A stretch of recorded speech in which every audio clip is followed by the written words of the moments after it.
Yeah, the Friday edition of Mr. Irrelevant, presented by Door County Distillery, with you right here on the ESPN Madison, ESPN Block YouTube channels, the ESPN Madison Facebook page, and wherever you get your podcasts. I'm Alex Strouf with you from the Gruber Law Offices. One call, that's all studios at the Avenue in beautiful downtown Milwaukee. Producer Tiny Hands, Hunter Wohler, running the show per usual at the Everlight Solar Studio in beautiful downtown Madison. I'm off today, so I'm coming to you about 18 hours ahead of time. I'm recording this Thursday night about 7 o'clock Central Time. So good news for you is if all you've done this week is listen to speculation and the dramatics and the theatrics around Jordan Love's impending contract extension with the Green Bay Packers, I'm not even going to touch it today, because by the time you hear or watch this, we might already have a contract extension in the bag, or maybe it's just going to roll into the weekend. Nonetheless, I'm not going to talk about that today. I had a great week, man. We started it off Monday's edition of Mr. Irrelevant up at the Tundra Trio in Green Bay for day one of Packers training camp. Lots of reaction as that's the news, the day the news dropped about Jordan Love not practicing until he gets a contract extension. So really fun day Monday. Wednesday, we were in Indianapolis for Big Ten Media Days. Amon Green, the Packers' all-time leading rusher, joined us. If you missed any of that conversation, you got to go listen to it. Amon was great, talking about Jordan Love, telling some stories from his time in the NFL, and even a tidbit of him calling the Madden video game ratings adjuster because his speed wasn't high enough. Great story. Can't miss that from Amon Green, the Packers' all-time leading rusher. But Tuesday, I was also in Indianapolis. I caught up with a bunch of Badgers, people affiliated with Wisconsin.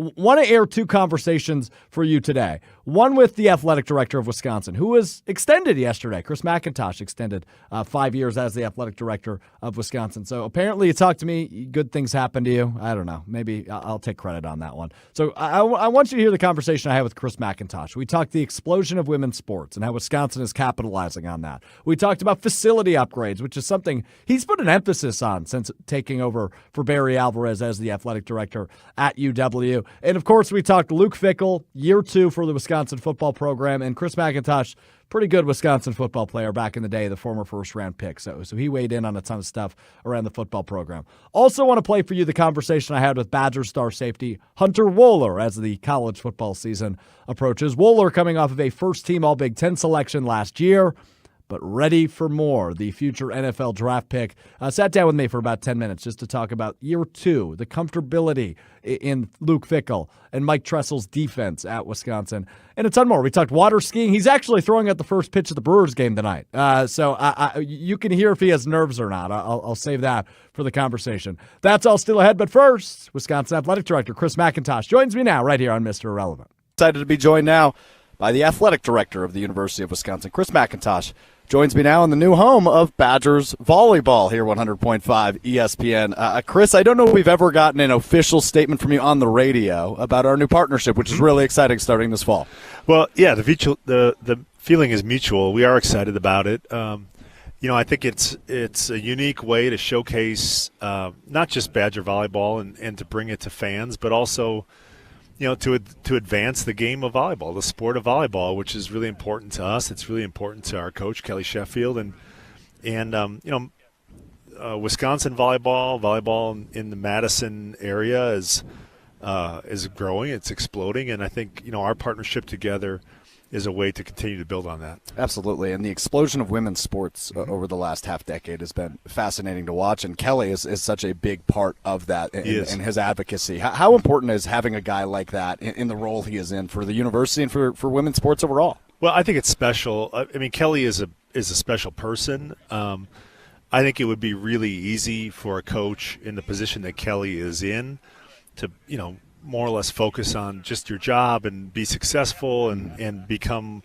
kind of more introspective as a program. And I think it just speaks to who he is in growing the game and growing opportunity for young women to participate in the game, bringing awareness to it. And it's really a part of who he is. And, we're really fortunate to have Kelly at Wisconsin in the role he's in. And we're as excited to play a part in growing the game itself. I mean, I come from a family in which I've got 2 college volleyball players myself, and volleyball's been a big part of our life, of our home.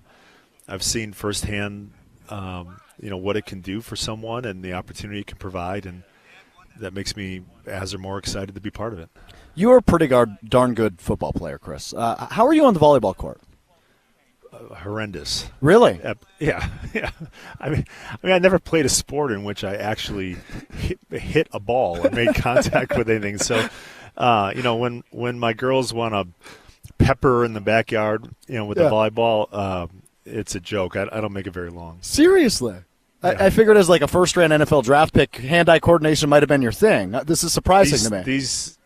These hands are not gentle hands. They've That's not fair been point. trained to be gentle, and there's a lot of touch that goes into volleyball. It's a fair point. Yeah, I guess hitting shoulder pads for all those years probably didn't help you in that regard. The big news this week, Mac, obviously the implementation of alcoholic beverages at Camp Randall and the Fieldhouse. You started that rollout last year at the Kohl Center, but now rolling it to pretty much every campus facility. I mean, this is an exciting announcement for a lot of fans. We've seen a lot of positive reaction.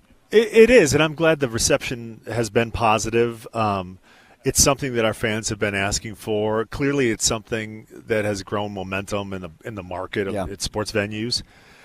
It was really important for us last year that the launch of this in the Kohl Center in Laban was flawless, and we were really pleased with how it went, with how our fans reacted to it. There were learnings. And we took all of that experience and we applied it to our strategy at Camp Randall. And naturally now the focus for us is to make sure it goes flawlessly in Camp Randall, which I'm confident that it will be. But I'm happy for our fans. I think it's a great thing. Is that a big thing that's happening around the country? Is that something you're seeing at other universities within the Big Ten and other big conferences? Well, I think within the Big Ten, I think, if I'm not mistaken, there are 2 other programs in football that hadn't yet. So I wouldn't exactly say we're early to the game there. It has allowed us to learn from other venues and colleagues around the league, and that's been really useful, really valuable. And that's one of the reasons why I feel confident that it'll go well in Camp Randall. Fantastic. Chris McIntosh with us here at Lucas Oil Stadium in Indianapolis for Big Ten Football Media Days. Let's talk about the Kohl Center. Big news last week. Premium seating being implemented at the Kohl Center. What does the rollout of that look like, and what's the timeline on that project? Yeah, that introduction of that new product began last week, and we began to gauge interest in it. There's a tremendous amount of interest in those seats. I think it's a new offering for our patrons in the Kohl Center across multiple sports. We've over the past few years made improvements to Camp Randall to kind of modernize the offering that our customers are asking for, and this is the next natural step in the Kohl Center. Yeah, it seems like that's been a big part of your role as athletic director, is facility upgrades. Is that a fair analysis? I mean, it seems like there's been a lot of that happening since you've taken over. I mean, I can see why you would say that. There have been a lot of capital projects underway for various reasons. The improvements that we are making within our venues that are more kind of fan centric. Are an effort to meet and exceed the expectations of our customers. That's such a crucial part of our competitive advantage, that those venues are full. It's imperative that we fill our venues to generate the financial support to provide opportunity for all 23 of our sports, and so it's very important. But at the same time, there has been an emphasis or a need to provide to deliver on capital projects that are more student-athlete centric or supportive. And the indoor practice facility was one of those. The Kohl Center improvement was another. And those in and of themselves are incredibly large projects in scope and in cost. And that has been a priority of ours. And I would expect in the future, those will play a role in our ability to be successful. I'm really happy with where we are right now on those projects. Really insightful answer. Appreciate that. Chris McIntosh with us here at Big Ten Media Days in Indianapolis. Well, we're at Football Media Days. We might as well talk about the sport that's near and dear to your heart, right? Luke Fickell entering year 2 here as the head coach at Wisconsin. I've heard him say many times today, none of you can define what success is. What do you make of that mindset? I think it's a really, really interesting one from the head coach.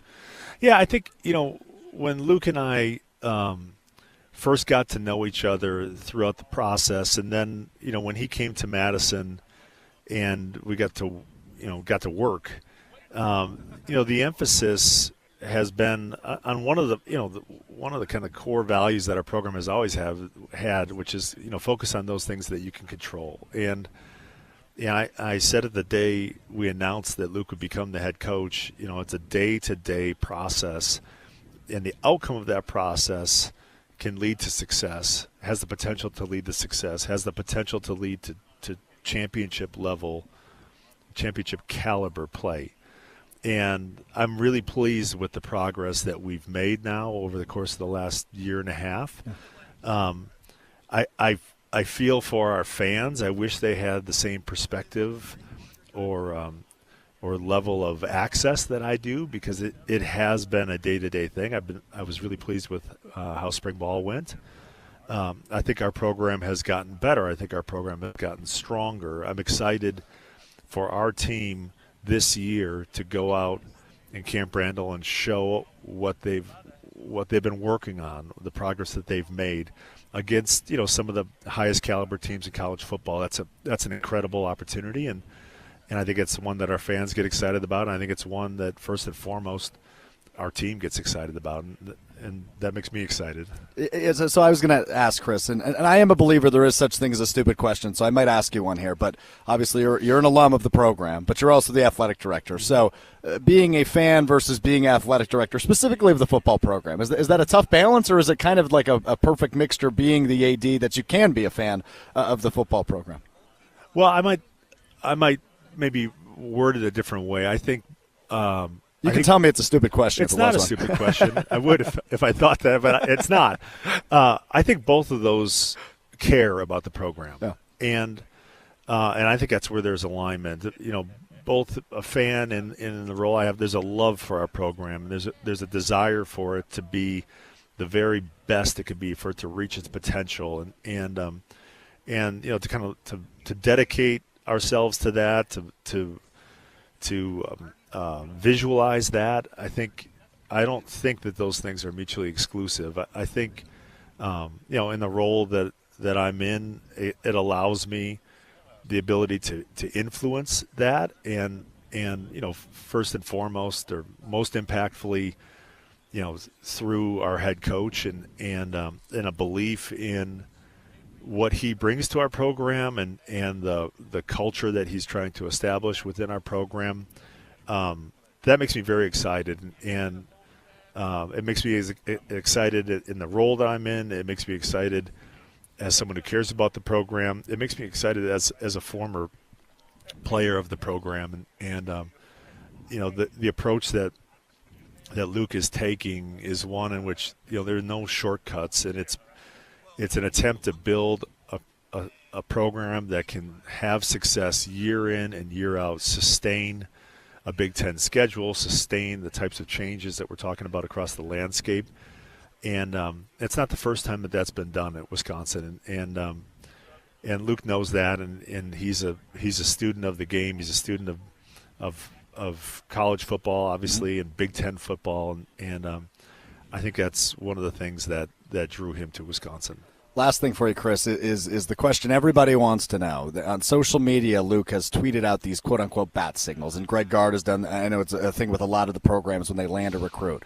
You going to claim credit for that idea? That was your idea, right? I mean, listen, our program is in huge trouble if we're relying on me for our social media strategies. But I would say we have very talented people whose job it is to think about ways to be effective on platforms like that, and I'm really confident in their ability to do so. So it's you. It is. I'm the furthest thing from that. Amazing. Chris McIntosh, the University of Wisconsin Athletic Director, live from Indianapolis. Really appreciate the time, my friend. Appreciate it. Thank you. More coming up next on ESPN Madison, live from Big Ten Football Media Days.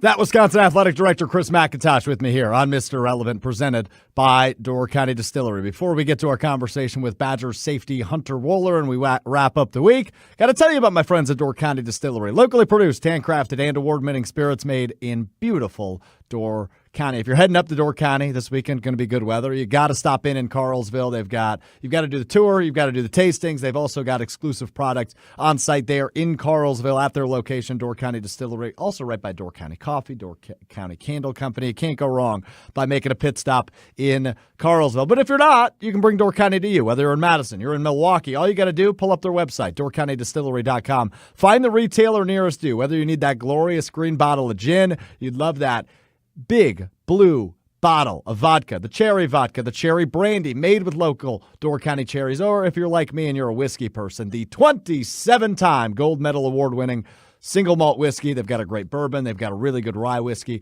as well. Find it right by you. It's local. It's affordable. They do it better than everybody else. DoorCountyDistillery.com is the website. And while you're there, check out the huge list of unique cocktail recipes. That's at their website, DoorCountyDistillery.com. All right, let's get to conversation number 2 on this Friday edition of Mr. Relevant. Badger star safety Hunter Wohler throwing out the first pitch at AmFam Field tonight. Stash is back. Badger safety Hunter Wohler joins me now at Lucas Oil Stadium. I feel like I've asked you more questions about your mustache than actual play on the field the last 3 years, Hunter, so I apologize, but you broke it back out for Big Ten Media Days. I'm excited about that. Yeah, it's always out. It's always out. I think it might be for camp there might be a different look, so we'll see. I can't say too much on that, though. Oh, okay, that's intriguing. Maybe I'll try to get more on that. But I will give you credit, though. It seems like the mustache is fuller than it was like 3 years ago. Yeah, so we're making progress. We are. We're making progress. It's coming around. I gotta trim it up a little bit, but it's definitely working. I'm happy for you, bro. That's great. So I was just checking in on you. I was talking to sources around the building today. Barefoot water skiing. Tell me about that, because that sounds terrifying. Yeah, if you've never skied before, it definitely can be. But I grew up on the lake, grew up skiing. But yeah, going 42 miles an hour on your bare feet is usually a little bit intimidating for some people. So I imagine you started water skiing at a young age. Yes. In the wonderful state of Wisconsin with the most lakes in the country. When did you decide, hey, we should just get rid of the skis, I can just do this thing? Like, how did that come about? My parents. My parents were a part of a competitive ski team. Oh, no kidding. Before I was born, yeah. And then so when I was little, I was kind of a part of the team. I was too small and too young to really do anything, but I was around it. And then, growing up, just was always skiing. We lived on the lake for pretty much my whole life. Always been skiing. And then we were actually just talking about it this weekend because I was home. But I think the first time I barefooted, I was like 10, maybe. Really? Yeah. Now you don't got to be going 42 at 10 years. No, old, yeah, that sounds dangerous. But so I'm curious, Hunter, and I'm sorry I'm stuck in this. We'll talk football at some point. But so is this something you still do like during the season? I imagine not, right? Like in case of injury, or are you not going to get injured because it's water? I'm so confused on how this works. No, I definitely don't do it during the season. During the summer, I will a little bit. Okay. But I think it's one of those things where it's like I've been doing it for long enough that I'm not really concerned about injury because I know how to fall if that were to happen. Like I understand how it works. So I guess it doesn't worry me as much now. I could understand Coach Fick being a little nervous. He's not listening, at least yet. Yeah, I know that. so it's just one of those things that we don't necessarily need to talk about with him. So let's talk a little football, because I think your journey at Wisconsin has been so fascinating, right? You were probably the most outspoken when the transition came to Luke Fickell as your head coach last year, or really about a year and a half ago now when he was named the head coach. You wanted to stay at Wisconsin. You wanted to be the leader of this defense, and ultimately you were. You led the team in tackles last year, and you led a really solid defense in year one under Tress and Fickell. What made you so passionate about staying in an era that it's pretty easy to leave if you want to? I just think Wisconsin's special. I think it's not like many places in the country. I think the locker room has a lot to do with that. But it's a special place, and I grew up dreaming of going to Wisconsin, and so why would I leave it? And I knew that Coach Fickell was a good coach. Just from kind of watching him from the outside, I knew that he had a great staff. So I figured I'd give him a shot, and it's worked out. I think he's a great coach, and I trust in what he has planned for this season. Year 1 to year 2, what's the comfortability difference when you get kind of a new system? I know everybody kind of runs the same thing in college football, right? But obviously when there's different coaches and there's different ideas being floated around, it's always a little bit different. So from year 1 to year 2, what's the comfortability difference for you? Much more comfortable. Much more comfortable. It's just, and it's not like I was uncomfortable last year. Right. Well, you were first team All Big Ten, so you did all right, yeah. But, yeah, I mean, it's always, no matter what kind of change there is in coaching or anything like that, there's always going to be growing pains, and you got to take time to get comfortable and build that relationship. And so now coming into this year, like, we've got a full year under our belt, full season's done, and so now this year it's just playing. Like, we know what's expected. We had a great off season. Coach Fick he pushed us all off season long to just keep going, keep grinding, and so I think we're ready for the season once it gets here. I talked to Jake Chaney about this a little bit earlier, but it is an interesting philosophy change when you go from a head coach who's offensive-minded to a head coach who's defensive-minded, like Fickle is. How much of a difference is that for you? Obviously, you had a great defense coordinator when you had an offensive-minded head coach in Jimmy Leonhard, but I think to have the guy at the top being more of a defensive-minded guy and obviously played nose guard in his collegiate and NFL days, I imagine that's a little bit easier for you as a defensive player? It's easier to an extent. Because Coach Fickle's a tough dude, so he's, with him being defensive-minded, he's going to be, you're under a microscope all the time. But no, it is great having him be so defensive-minded, just because you can bounce ideas off him real easily, and you can go up to him with any questions. He's going to give you an answer. Like, his door's always open, and he just wants to see the team succeed, and he pushes us, which is great, which is what we need in order to, get where we need to get this season. Badger safety Hunter Wohler with me here at Big Ten Football Media Days in Indianapolis. I'm not going to ask you about College Football 25, but before the game came out, they released the top 100 players in the game, at least in terms of rating. You and Rico, both in the defensive backfield, made that list. That had to be pretty special to know, hey, me and my guy in the defensive backfield are viewed as two of the best players in not only the Big Ten, not only the state, but the entire country. Like, that's got to be a pretty sweet feeling, right? Yeah, it's a cool feeling. It's definitely a cool feeling. The other thing is it's also a video game. It is. So it's, you wanna get to this season and, prove it for real and hopefully prove that you deserve to be higher. But it is a cool feeling. Rico's a heck of a player. He deserves all the recognition that he gets because he's truly a stud and he makes a lot of game-changing plays. It seems like in past years, defensive backs in the Big Ten overall have gone really high in the draft, right? We've seen a lot of guys from the Big Ten go in the first couple of rounds in the draft. And I mentioned you and Rico are viewed as two of the best defensive backs in the Big Ten. I don't want to look too far ahead after what's after Wisconsin, but I imagine knowing the shine that D-backs in the Big Ten are getting, and you got as a first-team selection last year, I imagine there's pro aspirations following Wisconsin. Of course. I mean, that's playing college football. If you don't want to play at the next level, then you probably shouldn't be playing in the first place. But yeah, I mean, there's definitely excitement, but we got to take care of business during the season first in order to get to that point. So you're a Wisconsin guy, so I'm sure you were familiar with Platteville prior to last year. But now this year you go back to Platteville for the first 2 weeks this year. It was 1 week last year, 2 weeks this year for the Platteville fall camp. Is the 2 weeks thing, is that like exciting? Because I know it got rave reviews a year ago, but 2 weeks seems like a long time to be bunked down in a city you're not typically used to. 2 weeks is cool. I mean, I don't mind it too much. The food's good. That's a big positive. Big positive. The guys loved the food last year, but like during camp, you're doing football 24/7. Like you're with the guys 24/7 anyway, so it's really not that much different than being back in Madison. The only downfall of it, one of the only downfalls of it is I miss my own bed. I imagine. I love, like, when we get back onto campus after that 2 weeks, when I lay in bed, it's going to be a beautiful thing. Lights out, yeah, no doubt. So what is the bed situation? Are you like in dorms and twin mattresses? Oh yeah, dorms, twin mattresses. You got a roommate, so I feel bad for the linemen because they definitely don't fit. Did you live in the dorms your freshman year? I did. Okay, so you had that bed at one point. I imagine you don't miss it though. I don't miss it. I put a mattress topper on it, one of them little foam things. That's a smart move. I did that as well. And it was great. But I didn't hate being in the dorms. You don't get privacy obviously, but I like being in the dorms. We had all the boys in one hallway and we were hanging out all the time, so it's a lot of fun. Convenience is a nice thing. Hunter Wohler, the Badger Star Safety, with us here at Big Ten Football Media Days. I heard a rumor about Friday, just a couple days from now, Hunter. I have the day off because I'm going to be tailgating at AmFam Field. I heard somebody's throwing out the first pitch on Friday. Is that true? That's word around the street. Yeah, that's what I've heard. Okay. Did you play baseball as a kid?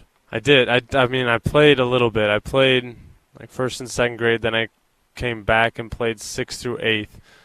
I was not a great baseball player. Okay, so I imagine Friday there's going to be more, is there more nerves being at AmFam Field throwing out a first pitch as a quote-unquote not very good baseball player than there is on like a Saturday afternoon at the camp? I don't know about more nerves, just a different type of nerves. But, yeah, it'll be interesting. We'll see. I just got to hope I make it to the plate and I put it somewhere catchable. As I mentioned, I'll be there. I'm going to have to clock it. Can you give me a speed prediction? Oh, I'm not throwing it hard. If I throw it hard, I might throw my arm might fall off. Yeah, so we don't want that. No, we're gonna take it nice and easy. I know you guys have a game by game mentality, right? When it comes to the season, you're looking forward to week 1 more than any other game on in the season. But I imagine with this new look Big Ten and obviously that big Alabama matchup at the camp in September, you've got to be circling a couple, right? That Alabama game, that USC game. It's just different than anything you've experienced during your time at Wisconsin, right? Yeah, I mean it's.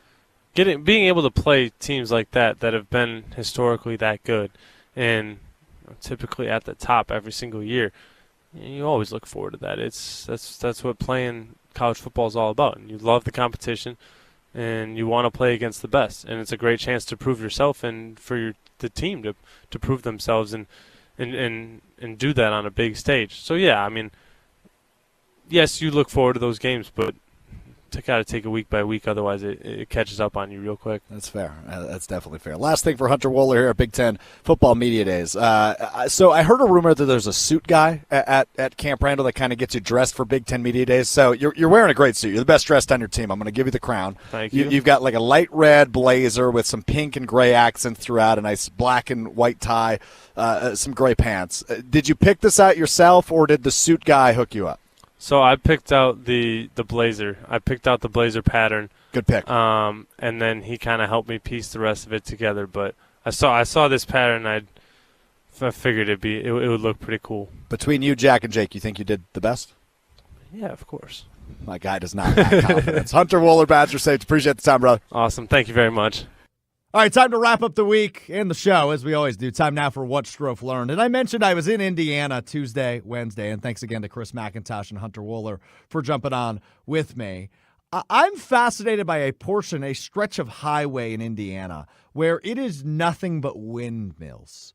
You'll drive down this highway, all you will see is giant-ass white poles. And there's like 355 of them. It goes on for 45 minutes. It's absolutely absurd. So when I got done driving, I looked up Windmills, Indiana. That's all I Googled. And I found out about the Fowler Ridge Wind Farm, which has over 42,000 acres of land, 355 wind turbines, which is enough to power 122,000 homes for a year in Indiana.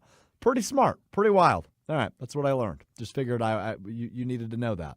If that's the best thing you heard all week, I apologize in advance. Thanks again to Hunter Wohler. Thanks again to Hunter Vaughn. Thanks again to Chris McIntosh for joining me today on Mr. Relevant. I'm back with you Monday beginning at 12:30 on the ESPN Madison, ESPN Milwaukee YouTube pages, the ESPN Madison Facebook page, and available wherever you get your podcast, Apple Podcasts, Spotify, and all the in-betweens. That'll do it for us. Have a great weekend. It's Mr. Relevant. I'm Alex Strouf. Peace.